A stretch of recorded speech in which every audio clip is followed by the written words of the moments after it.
السلام علیکم ملګرو، دا یو بله ویډیو ده. په دې ویډیو کې موږ تاسو ته دا ښیو چې د فیسبوک، د واتساپ، د ایمو باندې چې کوم ویډیو چلیږي. تاسو به کتلي وي ټایپیسټ ویډیو به تاسو پیژنئ، څه ملګري به پیژنئ، څه به نه پیژنئ. ټایپیسټ ملګرو هغې ته وایي چې کومه ویډیو یا تصویر یا اوس مطلب ګانا ده یا شاعري شوه یا داسې بل څه شو، هغه ویلې کېږي او لاندې ورسره لیکل هم کېږي، نو هغې ته دغه ویلې کېږي. نو ملګرو ټولو نه اول به چې دی راشو یوټیوب ته. یوټیوب ته راشو ملګرو، دلته به موږ ولیکو green screen push to poetry not copyright. چې دا مو لیکو ملګرو، په دې کې به بلا ویډیوګانې راشي، خو په دې کې دا ګرین سکرین والا ځکه صحیح دی که نه چې یو خو ته دا بیکګراونډ به ختم شي، نو تش لیکل به پاتې شي. دویمه خبره دا که نه چې کاپي رایټ به ورسره موږ ذکر وکړو چې دا کاپي رایټ موږ باندې بیا را نه شي. لکه په فیسبوک کې خو موږ ته څه ویل نه په واتساپ کې، خو چې یوټیوب له موږ بیا هغه ویډیو ورکوو چې کومه ویډیو موږ د دې ځای نه اخیستې، نو بیا موږ له کاپي رایټ ټاکي یوټیوب.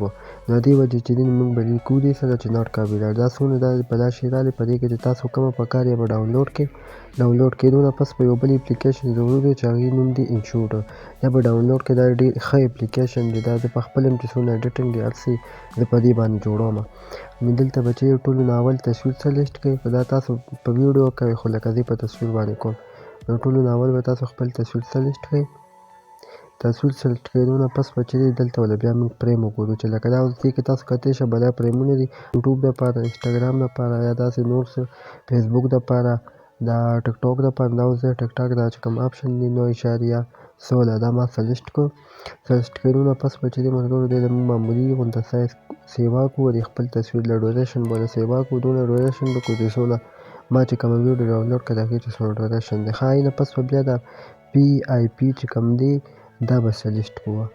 ښه چې دې سلیکټ کېدو نه پس به موږ بیا هغه ویډیو راول چې کوم ویډیو موږ ګرین سکرین باندې ډاونلوډ کړه. دا تاسو کتلی شئ، دا به معمولي غونډه داسې لاندې راولو، دا به لاندې راولو دونه چې لاندې مې راوستو.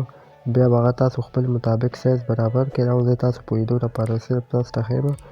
دا یې دا دلته به چې دی بیا کروما ووهئ، دا دلته به راشئ، دلته دا کروما تاسو کتلی شئ، کروما به ووهئ، کروما به ووهئ او دلته نه به دا سټرین چې دی دا به ورله سیوا کړئ. لږ معمولي 63% به ورله سیوا کړئ چې دې نه دا شاته دا ګرین بیکګراونډ ختم شي. دا دلته نو اوس تاسو کتلی شئ دا ختم شو. اوس چې دی دا تاسو کتلی شئ دا دلته اوس چې هغه لیکلي چې دی هغه سکرین یې دغه ته ختم شو.